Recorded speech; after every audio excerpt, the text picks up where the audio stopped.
दोस्त, आप में से मैक्सिमम स्टूडेंट्स का बोर्ड एग्ज़ाम बहुत नज़दीक है। आपके पास ज़्यादा टाइम बचा नहीं है। हो सकता है आपके पास में 1 या 2 महीने ही बचे हों और यही टाइम आपके एग्ज़ाम के लिए बहुत महत्वपूर्ण है, क्योंकि बचे हुए इसी समय में से आपको आपका जो भी सिलेबस है वो कंप्लीट होना और आपको रिवीजन करना और पेपर के लिए अच्छे से प्रिपेयर होना, ताकि आपको पेपर देने के लिए सबसे ज़्यादा अच्छा एक्सपीरियंस भी हो जाए। सारे महत्वपूर्ण जो भी काम हैं 1 या 2 महीने में ही करने होते हैं। आप इन बचे हुए महीनों को अच्छे से यूटिलाइज करने के लिए अपने पेपर में नोट कर लो। और ये महीने, इन महीनों में से होते हैं सप्ताह। ये जो सप्ताह हैं ये आपके अकॉर्डिंग ही बीतने चाहिए। ये नहीं कि अपने आप मतलब महीनों निकल जाएँ, दिन निकल जाएँ या वीक निकल जाए, ऐसे नहीं होना चाहिए। ये जो वीक हैं आपके अकॉर्डिंग ही निकलने चाहिए। और आपको एक बात सबसे महत्वपूर्ण ध्यान रखनी है कि आपके पास में अगर मोबाइल है या टैबलेट है, कुछ भी है, वो ऐसे एप्लीकेशन आप यूज कर रहे हैं कि जो आपका टाइम कंज्यूम करते हों, मतलब आपके टाइम को ज़्यादा वेस्ट करते हों। जैसे सोशल मीडिया जो भी ऐप्स हैं, अगर आप इनसे दूरी बना के रखोगे और किताबों से नाता बना के रखोगे तो आप अच्छे से प्रिपेयर हो पाओगे। तो आपको ये काम करना है कि आपने जो भी मतलब आपके सोशल मीडिया अकाउंट्स हैं उनको सभी टोटली लॉग आउट कर देने हैं। अगर हाँ, आपको लगता है कि आपको इस एप्लीकेशन से कुछ भी फ़ायदा है तो उसे मिनिमाइज़ करके रखिएगा। इतना मतलब ओपनली मत करिएगा, केवल उसमें 10 या 5 मिनट या 2 मिनट ही दीजिएगा। आप बुक से ज़्यादा रिलेट करिएगा। आपको सोशल मीडिया या ऑनलाइन किसी भी वे से आपको दूर ही रहना है। तो आप, मेरा यही कहना है कि आप अपने जो भी मतलब सोशल मीडिया अकाउंट्स हैं सभी को लॉग आउट करके रखिएगा। और आपको ये सोशल मीडिया अकाउंट्स एग्ज़ाम हो जाने के बाद में फिर से इंस्टॉल कर लीजिएगा, उसमें फिर से लॉगिन करिएगा। आसानी से आप इसे हैंडल कर सकते हैं। लेकिन अगर आप बोर्ड एग्ज़ाम की तैयारी कर रहे हैं तो अगर आपका बोर्ड एग्ज़ाम, अगर आपने बोर्ड एग्ज़ाम की अच्छे से तैयारी नहीं की है तो फेल वही होते हैं जो अच्छे से प्रिपरेशन नहीं किए होते हैं। फेल वही होते हैं जो अच्छे से तैयारी नहीं किए होते हैं। अगर आपने ज़रा सी भी तैयारी की होगी तो आपको फेल होने के चांसेस बिल्कुल कम हो जाएंगे। अगर केवल आप 2 महीने ही दे दीजिएगा, आपने अभी तक कुछ भी नहीं पढ़ा है तो आप छोड़ दीजिए उसको। लेकिन अभी आपके पास में 2 महीने हैं, दिसंबर और जनवरी। ये 2 महीने में आप अच्छे से जो भी है पढ़ाई कर सकते हैं और रिवीजन भी करते जाइएगा साथ में। तो आप इसमें बहुत अच्छे से कर सकते हैं। लेकिन आप अगर अपने सोशल मीडिया से दूर रहेंगे तब ना। अगर आपने सोशल मीडिया से दूरी बना के रखी तो आप, मैं गारंटी देता हूँ कि 2 महीने में ही आप बहुत कुछ कर जाएंगे।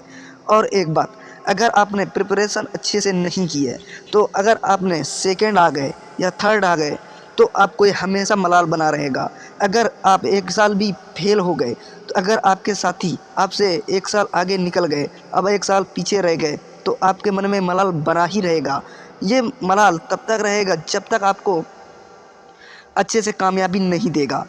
मलाल तब तक बना ही रहेगा। हर जगह ताने मिलेंगे, क्योंकि रिश्तेदार, घर वाले और जो भी सोसाइटी होती है, ये सभी आपके बोर्ड एग्ज़ाम पे नज़रें गड़ा के बैठते हैं कि आपका एग्ज़ाम में क्या हुआ। खुद का कोई भी नहीं देखता, लेकिन सामने वाले का देखने का प्रयास पूर्ण रूप से किया जाता है, पूर्ण रूप से करते हैं। तो मुझे यही कहना है आपसे कि आप जो भी करें तैयारी करें, अच्छे से करें, क्योंकि आपके ये बोर्ड एग्ज़ाम है। बोर्ड एग्ज़ाम दोबारा से आप नहीं पढ़ पाओगे। ये ऐसा तो नहीं है कि आपने कॉम्पिटिटिव एग्ज़ाम की तैयारी करें, इस बार नहीं हुआ तो अगले बार हो जाएगा।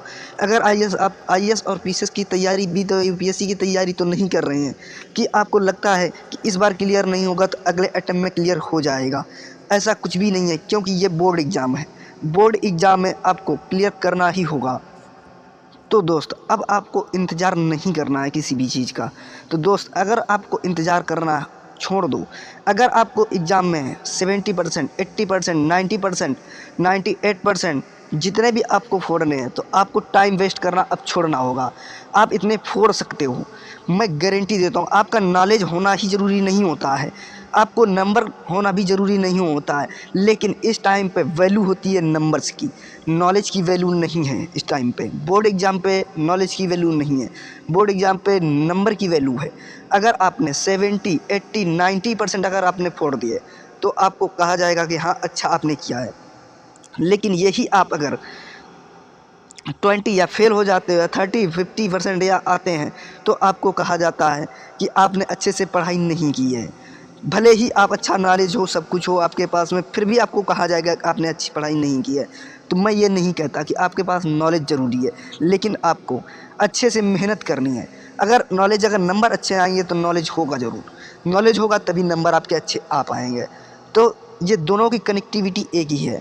अगर आप चाहोगे, मेरी स्ट्रेटजी को फॉलो करोगे, तो मैं गारंटी देता हूँ कि केवल आप 2 महीने में ही 80% 90% फोड़ सकते हो। आप केवल अपनी मेहनत को सीधे मेहनत एक डायरेक्शन पर होनी चाहिए। ये नहीं कि अभी हम अपना मोबाइल लेके बैठे हैं और अभी किताब भी लेकर के बैठ गए, मोबाइल पे कोई भी नोटिफिकेशन आता है उसको आप ओपन करके देखने लगते हो। ऐसा कभी नहीं होना चाहिए, कभी भी नहीं होना चाहिए ऐसा।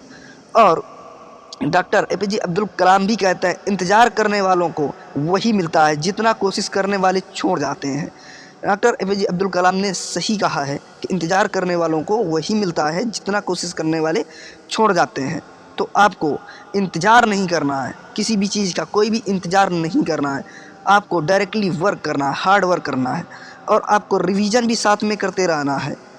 जितने भी टॉपिक हों आपको कोई भी नहीं छोड़ना है, आपको अच्छे से टॉपिक कवर करना है। टॉपिक को कवर करने के बाद में जब आप एग्ज़ाम की प्रिपरेशन अच्छे से कर लेंगे तो आपको मैं गारंटी देता हूं कि आप 70, 80, 90, 98% तक भी फोड़ सकते हो। मैं ये गारंटी देता हूं इस चीज़ की। लेकिन प्रॉब्लम फिर से वही आती है कि आप अपने टाइम को कैसे बचाओगे। और आज से आपको पढ़ाई घंटे देख करके नहीं कि 4 घंटे पढ़ लिया, 5 घंटे पढ़ लिया, 6 घंटे पढ़ लिया, 7 घंटे पढ़ लिया, ये कुछ भी नहीं। आप जितना पढ़ सकते हो उतना पढ़िए। आपको ये बहुत हो गया कोई शब्द नहीं आना चाहिए आपके माइंड में। आपको जितना मतलब रात दिन एक ही कर देना चाहिए। आपको रात हो या दिन हो आपको एक ही लगना चाहिए, केवल किताबें, केवल किताबें, बाकी कुछ भी नहीं होना चाहिए। आपका रिवीजन भी अच्छे से होते रहना चाहिए। आपको अगर कोई भी कॉन्सेप्ट तैयार करना नहीं समझ में आ रहा है तो उसकी डिस्कस करके आप समझिएगा उसको, आपको बहुत अच्छे से क्लियर हो जाएगा। काफ़ी स्टूडेंट्स का कमेंट रहता है कि सर मैं कोचिंग और स्कूल को मिला करके 10 से 12 घंटा मैं पढ़ लेता हूँ। तो दोस्त 10 से 12 घंटा बहुत होता है, लेकिन उसके लिए बहुत होता है जो अच्छे से पढ़ाई करता है, उसके लिए नहीं जो मतलब आराम से बैठा है कोचिंग में, स्कूल में खेल रहा है, सब पूरे वर्क कर रहा है, अदर यूटिलिटी कर रहा है, टाइम को वेस्ट भी कर रहा है, तो उसके लिए नहीं है मैक्सिमम। लेकिन अगर अच्छे से आप यूटिलाइज कर रहे हो तो आपका टाइम इतना ही बहुत सफिशिएंट है। लेकिन आपको अब भी अगर आपको चाहिए कि आपके जो भी नंबर हैं कम आए हुए हैं, मतलब आपकी तैयारी कम हुई है, तो आप अभी भी टाइम या घंटे कुछ भी मत देखो।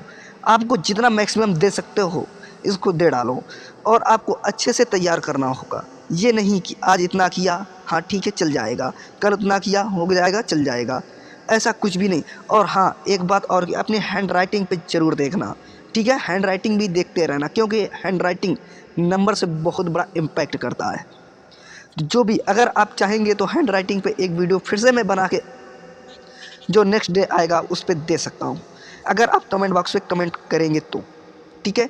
और आपको कई सारी चीज़ें ऐसी हैं जो आपको प्रिपरेशन करते वक्त आपको सही से सब कुछ समझना और सब कुछ आ जाएगा। हेडिंग कैसे, मतलब उत्तर को कैसे लिखते हैं, अगर इसकी भी जानकारी चाहिए तो आप हमें कमेंट बॉक्स पे करिएगा। राइटिंग, हाउ टू राइटिंग, मतलब राइटिंग कैसे करें, ठीक है। इस वीडियो, इस टॉपिक पे वीडियो बना दूंगा। अगर आपको लगता है कि और भी कोई ज़रूरत है आपको तो कमेंट बॉक्स में कमेंट करिएगा। आपको नेक्स्ट लेवल तक आपको जितना भी दे सकता हूँ उतना आपको दे दूँगा वीडियो के माध्यम से। मेरा मोटिव यही है कि आपके नंबर्स 80+ होने चाहिए मैक्सिमम, क्योंकि ये ज़माना जो है परसेंटेज का है, जो इस टाइम पे है परसेंटेज का है। कोई भी एग्ज़ाम हो, मतलब जैसे कि बीटीसी वगैरह, जो भी मतलब अगर टीचिंग लाइन पे जाना चाहते हैं तभी आपको परसेंटेज ही मांगा जाता है। तो आप बोर्ड एग्ज़ाम की तैयारी कर रहे हैं, आपको परसेंटेज बनाना आना चाहिए, आपका परसेंटेज बनना चाहिए, किसी भी तरह से बने, आपको परसेंटेज बनाना है, परसेंटेज बनना चाहिए, ठीक है। और आपको जो भी मतलब डाउट्स हों तो हमारे चैनल पे कमेंट बॉक्स हमेशा ओपन रहता है आप लोगों के लिए। आप कमेंट बॉक्स पे कमेंट करिएगा, उसका रिप्लाई 100% दूंगा। ऐसा नहीं है कि रिप्लाई ना आए, हाँ ये ज़रूर है कि थोड़ा टाइम लग सकता है, लेकिन रिप्लाई आपको मिलेगा ज़रूर। अगर ये मेरी वीडियो आपको अच्छी लगी हो, हेल्पफुल लगी हो, तो हमारे चैनल को लाइक शेयर सब्सक्राइब करना बिल्कुल ना भूलें। मिलते हैं नेक्स्ट कमाल की वीडियो। तब तक के लिए जय हिंद, थैंक्स फॉर वॉचिंग।